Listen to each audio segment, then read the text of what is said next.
서울광역방송센터입니다. 윤석열 대통령이 오늘 오전 용산 대통령실에서 김홍일 국민권익위원장 내정자와 차관급 내정자 13명에게 임명장을 수여했습니다. 여의도 초대석 박지원 전 국가정보원장과 함께 정치권 현안 이슈 얘기해보겠습니다. 원장님 어서 오십시오. 네, 안녕하세요. 장관급 국민권익위원장에 검사 출신 김홍일 전 부산고검장 오늘 임명했고 5개 부처 차관에 대통령실 비서관을 전진 배치를 했습니다. 이번 장 차관 인사 어떻게 보셨나요? 장관은 청문회가 있기 때문에 그대로 스테이시키고 차관, 특히 청와대 대통령실 비서관 출신들을 대거 포진시킴으로써 대통령실 직영체제로 장관은 허수아비, 실세 차관과 거래하겠다 이런 것으로 보입니다. 직영이요? 직영이죠, 그럼. 그전에는 직영이 아니고 뭐였나요? 아니 그러나 제차가 있었잖아요. 총리도 있었고. 그렇지만 지금 뭐 총리가 어떤 역할을 하는 건 없는 것 같아요. 윤석열 대통령이 대통령실 비서관 출신 차관 내정자들에게 이런 말씀을 했다고 하는데 저에게 충성하지 마시고 헌법 정신에 충성하십시오 이렇게 얘기를 했다고 하는데 무슨 뜻일까요? 윤석열 대통령은 입만 벌리는 헌법, 자유 이런 것을 강조하기 때문에 헌법에 충성하라고 하는 것은 곧 나에게 충성해라 하는 것으로 저는 해석했습니다. 그게 어떻게 연결이 되는 건가요? 헌법에 충실하면은 국가 원수인 대통령한테 잘 하라는 명령을 잘 따르라는 그런 의미가 아니겠어요? 정권이 바뀌었는데도 전혀 움직이지 않고 조금 버티다 보면 또 정권이 바뀌지 않겠냐 생각하는 공무원들은 정부가 아니라 국회로 가라 뭐 이런 말씀도 대통령이 하셨다는데 이거는 또 어떻게 받아들여야 될까요? 그것은 성실하게 일하는 우리나라 전체 공직자들을 한마디로 대통령으로서 무시하는 그런 일이라고 저는 생각합니다. 미국이 대통령이 바뀌더라도 어떤 부처도 흔들림이 없습니다. 일본이 총리가 바뀌더라도 어떤 공무원이 그러한 학살을 안 당해요. 그런데 이것은 일종의 과거 정권에서 일한 공무원들에게 보복 아닌가 저는 그렇게 느껴집니다. 아니 근데 과거 정권에서 일한 게 무슨 죄는 아니잖아요, 공무원들. 아니 그러니까요. 직업 공무원 제도를 대통령께서 정착시키는데 해주셔야지 이렇게 정권이 바뀌면은 정치적으로 공무원 사회도 숙청하고 이런 것은 옳지 않다. 저는 그렇게 봅니다. 근데 가령 교육부의 예를 들자면은 뭐 대통령이 작년부터 뭐 연초부터 킬러 문항 배제하라 지시를 했는데 모의 수능에서 그게 평가에서 반영이 안 되고 그러면은 일을 안 한 거니까는 일을 할 수 있도록 사람들을 갈고 뭐 이렇게 조직에 좀 뭔가 변화를 주고 그럴 수도 있는 거 아닌가요? 그럴 수 있죠. 저는 무조건 잘못하는 공무원을 데리고 가라는 게 아니에요.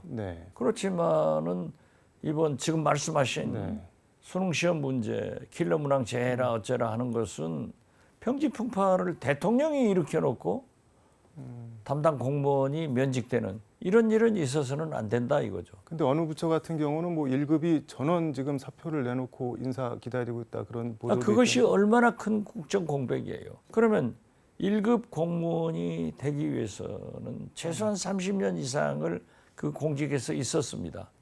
이러한 사람들을 일제히 다 교체를 하는 것은 과연 바람직한가? 저는 그것을 얘기하는 거예요.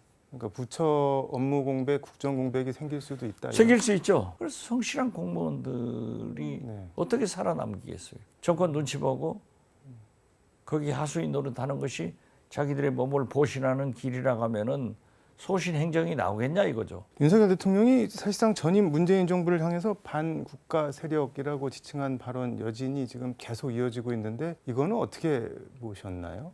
그건 말씀이 안 되죠. 문재인 정부가 반국가 세력이었다고 하면은 박지원 전 국정원장, 제가 반국가 세력입니까? 반국가 세력에 제가 부역을 했습니까? 마찬가지 아니에요. 윤석열 검찰총장, 그때는 뭐였어요? 그래서 저는 한 정권에서 정권 교체를 해서 가져왔다 하더라도 인정할 건 인정하고 계속 발전해야지 반국가 세력이다. 다음 윤석열 대통령 다음에 네. 대통령이 윤석열 대통령한테 뭐라고 얘기하겠어요? 저는 이것은 옳지 않다고 생각합니다. 뭐라고 얘기를? 글쎄 모르죠. 근데 지금 홍준표 경남지사 같은 경우도 뭐 반국가 세력 맞다 뭐 이런 취지로 얘기를 했고 뭐 이런 게 있는 것 같은데 어떻게 보시나요? 그런 거는? 요즘 좀 홍준표 시장이 외로우니까 대통령한테 잘 보이려고 한번 한 거 아니에요? 아니 근데 야권 지지자들이 윤 대통령에 쫄았냐 이렇게 비아냥거리니까 쫄 사람은 아니에요. 쫄 사람은 아니다. 쫄 사람은 아니지만은 네. 또 홍준표 시장도 네. 보수 우파기 때문에 그러한 지적을 할 수 있을 것입니다. 그렇지만 조금 냄새는 나는 것 같아요. 냄새요? 무슨 냄새가? 쫄은 냄새가 나는 거죠. 이게 좀 뭔가 소모적인 논쟁이 계속 번지는 게 아니라 정리가 좀 돼야 될 것 같은데 어떤 식으로 정리가 돼야 될까요? 뭐 대통령실 대변인이 그런 의미는 네. 아니다라고 해서 캄다운 시켰기 때문에 문재인 정부가 반국가 세력이라고 생각하는 사람들은 일부가 있겠죠. 그런 사람들은 문재인 대통령이 공산당이다, 간첩이다. 터진 입으로 말하는 것을 어떻게 막아요? 권력 가진 사람들도 같이 조장하고 있으면 이건 아니다. 저는 그렇게 봅니다. 추미애 전 법무부 장관이 오마이뉴스 TV 인터뷰에서 윤석열 당시 검찰총장 징계 두고 갈등 빚고 있을 때 청와대에서 나가시라 이렇게 얘기를 해서 자기가 그만두게 됐다. 굉장히 충격이었다 이런 얘기를 했는데 그거 보셨나요? 어떻게 보셨나요? 추미애 장관이 왜 지금 그런 말씀을 하셨는지는 모르겠습니다. 그렇지만 저도 당시 국정원장이었기 때문에 회의를 하거나 또는 식사를 할 때 조금 들은 얘기가 있는데 그러한 것은 아닌 것 같아요. 문재인 대통령께서는 윤석열 검찰총장의 임기를 보장해야 된다는 확실한 생각을 가지고 계시더라고요. 그러나 이제 자꾸 추미애 법무부 장관과 윤석열 검찰총장 간 검찰 개혁 관계로 충돌이 자꾸 일어났잖아요. 그러니까 그 내부에서 이건 안 되겠다. 국민들이 염려를 하고 검찰 개혁이 이렇게 되면은 안 되기 때문에 추미애 윤석열 동반 퇴진하는 것이 좋다 하는 얘기들이 나오더라고요. 근데 동반 퇴진은 모르겠는데 그냥 추 장관을 콕 집어서 아니요. 그러니까 그런 얘기가 나왔는데 이제 또 잠시 흘러가는 거예요. 그러니까 제가 알기로는 선 추미애 후 윤석열 퇴진으로 가닥이 잡힌 것 같아요. 그렇기 때문에 노영민 당시 비서실장한테 그런 얘기를 받았다. 이렇게 해서 내려가서 기자실 가서 발표를 하고 내려가라고 그랬는데 그냥 법무부로 가신 거예요. 그게 사실 거기에서부터 잘못돼 갔는데 그렇기 때문에 추미애 장관 퇴진도 늦어졌고 상대적으로 윤석열 총장의 퇴진도 그렇게 됐다. 저는 그렇게 알고 있습니다.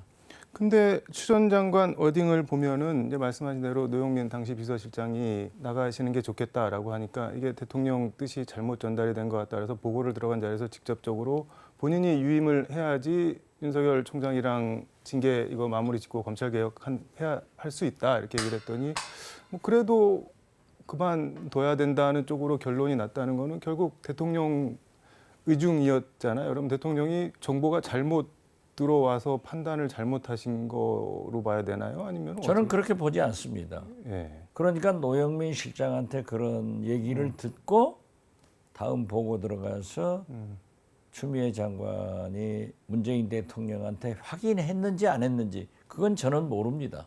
그럼 본인이 확인을 했다고 글쎄요. 그렇게 했다고 하면은 그렇게 했겠죠. 그렇지만은 이미 그러한 퇴진을 결정한 문제이기 때문에 대통령께서도 그런 말씀을 하신 것 아닌가 저는 그렇게 짐작합니다. 근데 이제 순차 퇴진 쪽으로 가닥이 잡혔다고 말씀을 아니 글쎄 제가 알고 있기로는 그런데 그 내용은 제가 확신하지는 못합니다. 요거는 제가 들은 것은 그렇게 들었어요. 요거는 워딩이 추 전 장관 워딩이 대통령도 검찰총장을 핸들링하기가 쉽지 않다 느꼈다. 그래서 절망감을 느꼈다 이렇게 얘기를 했는데 이거는 뭐 어떻게 받아들여야 될까요? 그건 제가 듣지 못했기 때문에 추미애 장관이 그렇게 생각을 하셨는지 어디에서 어떤 말씀을 들었는지 그건 잘 모르겠습니다. 국민의힘은 뭐 결과적으로 윤석열 정부로 정권 교체에 지대한 공을 추 장관이 세웠다 이렇게 뭐 비아냥대면서 총선 나오려고 하는 것 같다 뭐 그렇게 나오려고. 추미애 장관이 네. 뭐가 좋아서 윤석열 대통령 만드는데 지대한 공을 세웠겠어요. 그러지는 않고 네. 자기도 어떻게 됐든 검찰 개혁을 하려고 했고 네. 윤석열 총장의 그러한 것과 충돌한 것은 사실 아니에요. 그렇기 때문에 저는 이제 와서 국민의힘이 이간질 하려고 하는 것은 뭐 자기들은 그러더라도 네. 저는 그렇게 생각하지 않습니다. 그리고 추미애 장관이 지금 국회로 가겠다라고 네. 하는 것은 본인이 판단해서 본인이 결정할 문제지 다른 사람 제가 네. 특히 왈가왈부할 일은 아니다 그렇게 생각합니다. 알겠습니다. 이 얘기는 이 정도까지 하고 이낙연 전 대표는 어제 광주에서 5.18 민주묘지 참배했는데 참배한 뒤에 기자들 만나서 민주당이 중요한 역할을 해야 하는데 많이 미흡하다. 혁신의 핵심은 도덕성 회복과 당내 민주주의 활성화다 이렇게 얘기를 했는데 이거는 사실 이재명 대표를 겨냥해서 한 말처럼 들리는데 어떻게 보시나요? 물론 겨냥도 했겠지만은 그 전에 한겨레 신문에서 특집으로 네. 몇 차례 그러한 것을 연재한 바 있습니다. 네. 그래서 호남의 민심은 민주당이 혁신이나 네. 민생 경제에 대해서 소홀히 하고 있다. 그 도덕성에 대해서 소홀히 하고 있다. 이런 지적이 있었어요. 네. 그래서 저는 이낙연 전 대표가 호남의 정서를 대변하는 그러한 말씀을 한 것 아닌가 저는 그렇게 짐작하고요. 저는 도대체 네. 제가 페이스북에 네. 화가 나서 썼어요. 양이 씨는 네. 뭐가 틀어졌냐. 아니 이렇게 하면서 윤석열 대통령한테 김정은 대화해라 야당 네. 민주당과 대화해라 이런 얘기를 할 자격이 없는 것 같아요. 도대체 뭐가 틀어졌어요? 지금 현재는 양이 씨가 두 사람이 하루라도 빨리 만나서 소통하고 손잡고 네. 대여 투쟁을 할 때인데 물론 이재명 대표가 귀국하자마자 네. 이낙연 전 대표한테 전화를 했다는데 이게 물론 네. 김대중 대통령 묘소도 선친 묘소도 5.18 네. 참배도 중요하죠. 그렇지만 국민들이 민주당원들이 바라는 것은 빨리 네. 두 분이 만나서 소통하고 손잡고 국민 속으로 들어가서 대여 투쟁을 하라는 거지 저렇게 변죽 울리고 다니라는 거 아니에요. 변죽은 이낙연 대표가 올린다는 말씀인가요? 아니면은 이재명 대표가 그걸 잘 아니 누구라고 얘기할 수는 없지만 네. 전 대표가 귀국하니까 현 대표가 전화해서 만나자 했으면 빨리 만나야지 왜 저러고 다니냐 이거죠. 저는 그건 옳지 않다고 생각해요. 왜 저러고 다닌다는 거는 워딩이 좀 센 말씀. 아니요 그러잖아요. 아니 제가 무슨 말을 못해요. 대통령도 제가 잘못하면은 계속 비난을 하고. 보세요 지금 윤석열 대통령이 통일부는 북한 지원부가 아니다. 네. 그럼 북한 전쟁부예요? 이러고 있으니까 제가 지지난주부터 그 얘기했잖아요. 저도 정보를 가지고 있으니까 그런 거예요. 네. 북한과 일본이 네. 접촉한다. 그리고 그 이유는 북한에서는 경제 문제가 네. 일본에서는 납북자 문제가 딱 떨어지기 때문에 한다. 이렇게 하고 있는데 우리 대통령은 뭐 하는 거예요? 그러면은 앞으로 두고 보세요. 북한은 김정은은 통일, 일본하고는 통하고 봉남, 네. 한국은 안 해요. 패싱해버려요. 그러나 이것이 곧 통미, 네. 봉남의 순으로 간다. 말씀하신 대로 이제 일본이 북한이랑 직거래하고 우리가 일종의 왕따가 되는 상황이 올 수도 있을 것 그러면 같은데. 윤석열 대통령 바보 되는 거죠. 그 윤석열 얘기는 없어지는 거예요. 그러니까 하나 눈에 띄는 게 있던데 현정은 현대 회장이 방북하겠다고 하니까는 북한에서 뭐 그런 거 없다, 뭐 방북 없다 하는데 그 발표하는 주체가 예전 같으면 이제 남북관계 특수성이 있어서 아태 평화이나 조평통 이런 데서 발표를 했는데 이번에 봤더니 외무부 국장 명의로 발표를 하고 표현도 입경이 아니라 입국이라고 해서 완전 딴 나라 취급을 이렇게 하던데 보니까는 그러니까 자기들도 타국 대우를 하겠다 하는 거고 이게 무슨 꼴이에요? 선대 인연 이게 윤석열 대통령이 네. 이렇게 만든 거예요. 이 얘기는 여기까지 하도록 하고 시간상 이거 짧게 이거 하나 물어보도록 하겠습니다. 김건희 여사 일가 땅이 경기도 양평 강상면에 있는 모양인데 지금 서울 양평 고속도로 종점이 원래 양평군 양서면으로 예타까지 다 통과돼서 하다가 갑자기 김건희 여사 일가가 있는 땅으로 틀어져 갖고 좀 논란이 일고 있는데 이건 어떻게 보셨나요? 그걸 언론에서는 김건희 라인이라고 했더라고요. 고속도 라인 권력 잡았으니까 그런 일 하겠죠. 아니 보세요. 어머니 김건희 여사 양평 문제 등 여러 가지 문제 조사도 안 하잖아요. 그 권력 잡았으니까 네. 양평에 있는 어머니 땅인지 뭐 오빠 땅인지 모르지만은 자기 땅인지 모르지만은 거기까지 이어가겠죠. 이런 짓을 하면은 국민들이 어떻게 보겠어요? 그러면 저희 고향에도 좀 길을 좀 연결을 해주죠. 그거는 국정원장 하실 때 하시지 그러셨어요, 그러면. 저는 그런 짓 하면 안 되니까 안 했죠. 이런 정권이 어디 있어요? 설사 네. 김건희 여사가 네. 그러한 발상도 안 해야 되지만은 그 땅이 네. 그런 관계가 있다고 하면은 없는 길을 내서는 안 되죠. 아니 근데 저는 궁금한 게 지금 일단 원희룡 국토부 장관은 뭐 국민적 의혹 사는 행동 안 하겠다 하면서 전면 재검토하겠다라고 그건 허용은 안 할 것 같은데 이제 제가 궁금한 거는 이게 뭐 김건희 여사가 저기 우리 집 땅이 있는데 저쪽으로 저 고속도로 좀 내달라 이렇게 얘기하지는 않았을 거 아니에요. 이게 왜 갑자기 변경? 아니 그렇게 김건희 여사가 말씀하지는 않았을 거예요. 네. 그러나 밑에 참모들이나 알아서 기억겠죠. 근데 밑에 참모들은 거기 김건희 여사 일가 땅이 있는 걸 어떻게 알고? 아니요 알겠죠 뭐. 그걸 알아요? 내가 어떻게 알아요? 그렇게 되니까 보도가 되고 국민들이 웃는 거 아니에요. 그 아부하는 놈들이 그 만들어가지고 그런 짓 한 거 아니에요. 이게 같은 맥락인 것 같은데 충북도청에서 윤 대통령 부부 뭐 사진전을 연다고 했다가 지금이 뭐 거기가 북한이냐 뭐 우상화냐 이런 막 비판이 쏟아지니까 하루 만에 취소했다고 하는데 이것도 뭐 충북 지사 김영환 지사가 그런 사람이에요. 민주당에서 네. 김대중 대통령에 의거해서 픽업돼 가지고 안산에서 국회의원 해가지고 네. 40대 과기부 장관을 했어요. 제 밑에서 부대변인을 했어요. 그래가지고 안산에서 계속 국회의원을 했지만은 호시탐탐 충북지사를 노리고 네. 국민의힘 전신 당을 문을 두드린 것도 있어요.